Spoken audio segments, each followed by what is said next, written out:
absolutely. So we talked about it earlier, and draft pick wise, I think you guys only have like 6 of your 14 over the next Yeah. 2 years. No first rounder this year.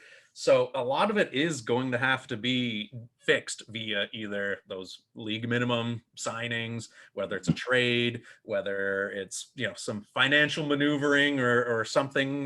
Tampa Bay managed to somehow get an extra room tens of millions over the cap. An extra room is opened up on Robidas Island. Yeah, absolutely. So apparently the salary cap's just a suggestion. If you get financially, if you could try to keep it around this neighborhood, we'd like it, but do what you want.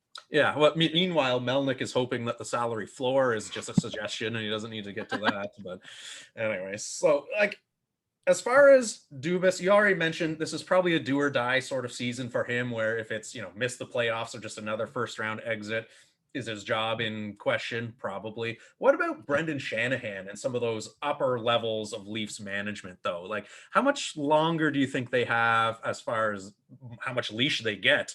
Or do you think they're in the same boat as Kyle as far as, hey, we got to start seeing some results, or otherwise it could be a red wedding style house cleaning going on here? I do. I think Brendan and Kyle are linked at the hip, right? I think that's how that goes. This has gone far better despite multiple first round exits. The Shanahan, the Shanaplan thing, it's gone better than I expected. On our show, when Shanahan was hired, I can remember saying, like, what's everybody so excited about?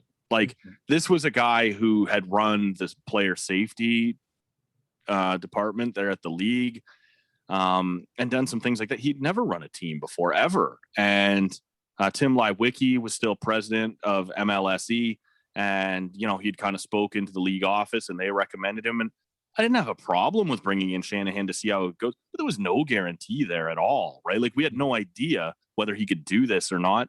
And then he starts signing at the time, like 28-year-old Kyle Dubas to come in and look at things. And he does eventually bring in Lou, which for the time that Lamoriello was here to help tear it down, I thought that went very well, right? Like, Lou was ruthless and kept sending our stuff down the highway to the Senators, which really helped us open things up a bit.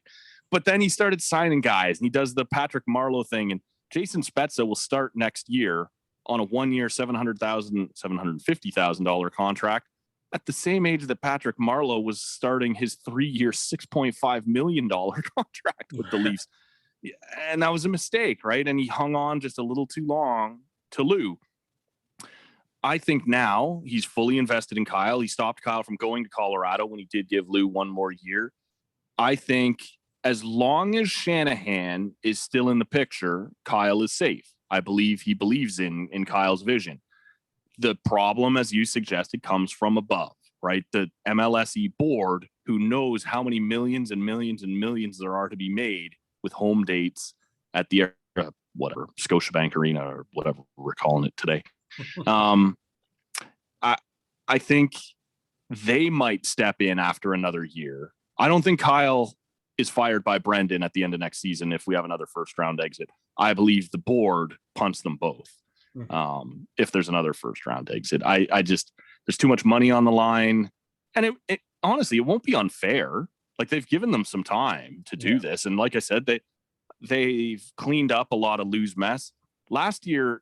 Even I was tempted to kind of give everybody an out, right? The team wasn't playing well through most of the season, but when we started that bubble in early August in Toronto and Edmonton, I was pretty upfront saying, anyone who wins this, that's legit. Like, it's fair. Everyone's been through the same thing, but I don't know how to judge empty arena, isolated, quarantined bubble hockey for 2 months, right? Like, I don't know what all of this means. And Toronto got punted, and the Leafs management team has to wear some of that, but I didn't really dump on them. I was just sort of like, I don't know, 5 games against Columbus.